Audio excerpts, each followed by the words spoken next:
தன்னை போல பல பெண்கள் தமிழக வெற்றி கழகத்தில் புறக்கணிக்கப்படுவதாக அக்கட்சியிலிருந்து விலகிய வைஷ்ணவி குற்றம் சாட்டியுள்ளார். ரொம்ப ஆக்டிவா இருந்தீங்க. கட்சியின் சார்ந்த நிகழ்ச்சிகளையும் பார்க்க முடிஞ்சது. பல்வேறு போராட்ட களங்களை தொடக்க கட்டத்தில் தாவேக்கா எடுத்த போராட்டங்கள் எல்லாம் முன் வந்து பார்க்க முடிஞ்சது.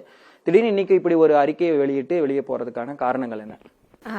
தாவேக்கால நான் வந்ததுக்கான ஒரு முக்கியமான காரணம் மக்கள் பணி செய்யணும், அதாவது அதிகாரத்தோட மக்கள் பணி செய்யணும் அப்படிங்கிறதுக்காக தான். அரசியல் களத்தில் இருந்தால் இன்னும் கூட கொஞ்சம் மக்கள் பணி ஈஸியாக செய்யலாம் அப்படின்னு தோணுச்சு.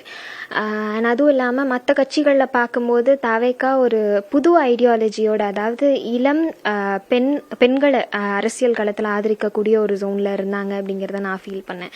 ஸோ அதனால தான் தாவேக்கால ஜாயின் பண்ணேன். ஸோ இனிஷியல் ஸ்டேஜில் மாவட்ட நிர்வாகிகள் சப்போர்ட் பண்ணிட்டு தான் இருந்தாங்க. எப்போ வந்துட்டு சமூக ஊடகங்கள்ல நிறைய வந்துட்டு தொண்டர்கள் ஆதரவு அதிகமாக ஆரம்பிச்சதோ அந்த பாயிண்ட்ல தான் வந்துட்டு பயங்கரமான ஒரு டாமினேஷன் ஃபேஸ் பண்ற மாதிரி ஆயிடுச்சு. டிக்னிட்டியை இழந்து, செல்ஃப் ரெஸ்பெக்ட் இழந்து ஒரு இடத்துல மக்கள் பணி செய்யணும் அப்படிங்கிற ஒரு சிச்சுவேஷனுக்கு எடுத்துட்டு வந்தாங்க. நிறைய மாவட்டங்கள், இப்போ ரீசெண்டாக தேனி மாவட்டத்தில் கூட ஒரு பெண் வந்துட்டு வீடியோ போட்டிருந்தாங்க, இந்த மாதிரி நான் புறக்கணிக்கப்படுறேன் அப்படின்னு சொல்லிட்டு. ஸோ எல்லா மாவட்டத்திலையும் நடக்கிற ஒரு விஷயம் தான். அதுக்கப்புறம் அவங்கள கூப்பிட்டு பேசியிருக்காங்களான்னு கேட்டிங்கன்னா நிச்சயமா இல்லை. அவங்க வந்துட்டு ஒரு சேரிட்டபிள் ட்ரஸ்ட் மூலியமாக தான் அவங்களோட பணிகளை தொடர்ந்துட்டு இருக்காங்க.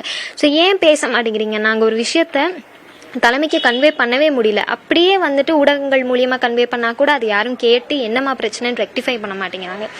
ஏன்னா வந்துட்டு அவங்கள விட நாங்கள் சோசியல் மீடியாவில் வளர்றோம், மாவட்ட நிர்வாகிகளை விட சோசியல் மீடியாவில் உங்களுக்கு தொண்டர்கள் ஆதரவு இருக்கு அப்படிங்கிறதுக்காக. ஸோ இப்படி ஒவ்வொருத்தங்களா இழந்துட்டே வந்தா வந்துட்டு தாவேக்கா கண்டிப்பாக ஒரு ஸ்டேபிளான பொலிட்டிக்கல் ஸ்டாண்ட் எடுக்கவே முடியாதுங்கிறது தான் என்னோட கருத்து.